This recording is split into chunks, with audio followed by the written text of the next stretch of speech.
صدر تھا، اگر وہ صدر اسلامی جمہوریہ پاکستان کا صدر ہوتا تو ہم اس کی رسپیکٹ کرتے. جو تو 26 کروڑ عوام کے مجرم کو غیر آئینی غیر قانونی طور پہ صدر پاکستان بنایا گیا، تو ہم نے اپنا فرض ادا کیا جو ہمارا آئینی حق تھا.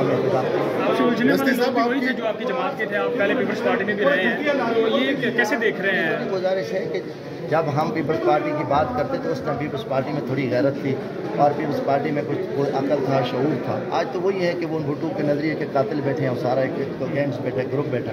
تو اس کے بعد ہم نے اپنا بھرپور احتجاج ریکارڈ کرایا. دستی صاحب، آپ پیپلز پارٹی میں تھے اور یہی صدر آصف علی زرداری تھے، اس وقت آپ ان کی حمایتی تھے اور بعد میں آپ چینج ہوئے، تو آپ کیسا لگا؟ انہیں کے خلاف نعرے بازی کر رہے تھے. جب وہ حقیقی صدر تھے تو ہم بھی ساتھ کھڑے ہوتے تھے نا.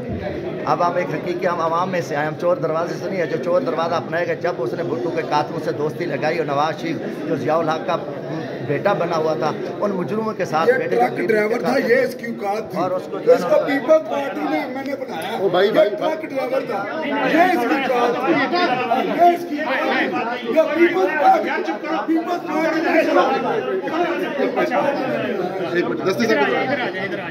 تو یہ جو ہے نا، تو اس لیے دیکھو جب وہ جمہوری نظام کے خلاف چور دروازے سے تو ہم نے اس پہ بھرپور احتجاج کیا الحمدللہ اور ڈٹ کے کیا. دستی صاحب، آپ کی قادر پٹیل کے ساتھ لڑائی بھی ہوئی ہے، کوئی ہاتھی پہ کیا کہہ رہے تھے قادر پٹیل صاحب آپ کو؟ وہی کہہ رہے تھے. کوئی میں نے وہ خان صاحب کی جو تصویر تھی وہ میرا جمہوری حق ہے، ہم نے وہاں لگائی. اس کے تو اسپیکر صاحب کی سیخ پا تھی اور وہ بھی تھے. وہ میرا وہ پرامن احتجاج ہے، اس میں ہم نے کبھی ہاتھا پائی کے بارے میں سوچا؟ آپ نے دیکھا ہے میرا کبھی کسی کے اوپر ہاتھ نہیں اٹھا. کوئی اٹھاتا تو ہم اس کو ضرور جواب دیتے ہیں.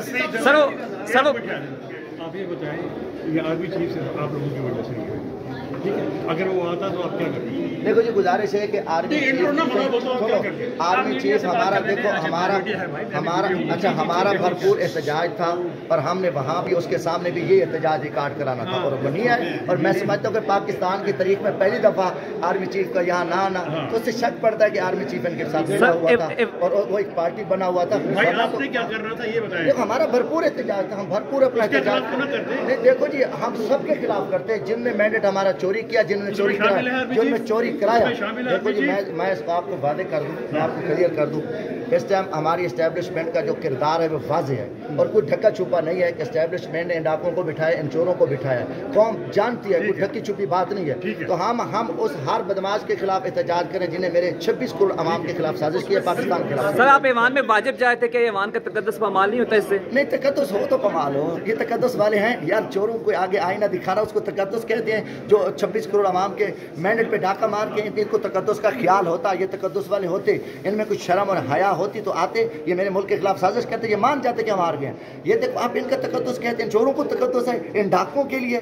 تو ان ڈاکوں چوروں کے لیے خاموش بیٹھنا بزدلی تھی اور یہ ہماری بےغیرتی تھی. بلکہ ہم نے ان کو آئینہ دکھایا کہ آپ ایک چور ہو، آپ کرپٹ ہو، 26 کروڑ عوام کے دشمن ہو، اور ان کو آئینہ ہم نے دکھایا اور ڈٹ کے دکھائیں گے. یہ فیک گورنمنٹ ہے، یہ بدماشی پہ ہے، یہ میرے ملک کی دشمن ہے اور اس کو جتنی گالیاں دینا، ان کو جتنی لعنت کرنا وہ ہمارے فرض عین بنتا ہے. اور یہ پاکستان کو توڑنے والے لوگ ہیں.